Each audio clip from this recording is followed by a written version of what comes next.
Hello बच्चों, let's read this question. इस question में हमें क्या कह रहा है? The graph shown below represent, जो हमें नीचे ग्राफ दे रखा है, ये किस चीज को रिप्रेजेंट कर रहा है? ग्राफ किस में दे रखा है? टाइम बेसिस पोजीशन दे रखा है। हमारे पास दो ऑब्जेक्ट्स है, वी एंड ए, जो कि टाइम के साथ अपनी पोजीशन चेंज कर रहे हैं। हमें ऑप्शंस क्या दे रखी है? ए ऑप्शन में कह रहे हैं A and B are moving with same velocities in opposite direction.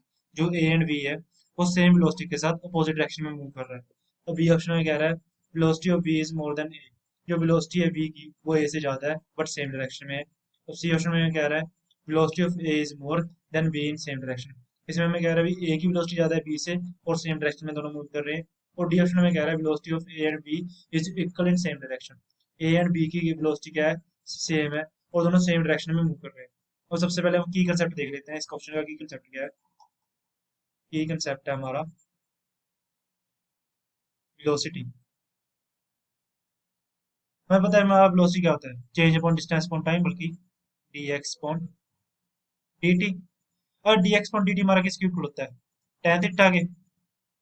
अगर हम देखें तो वहाँ हमें देख रहा है हमारी जो दोनों लाइंस है जो पैरेलल है, एक दूसरे के पैरेलल जा रही है। यहाँ पर हमें देख रहा है, तो हम क्या मानेंगे? हमारा जो ये एंगल है theta one and theta two, ये दोनों एंगल क्या इक्वल है? बल्कि tan theta one is equal to tan theta to.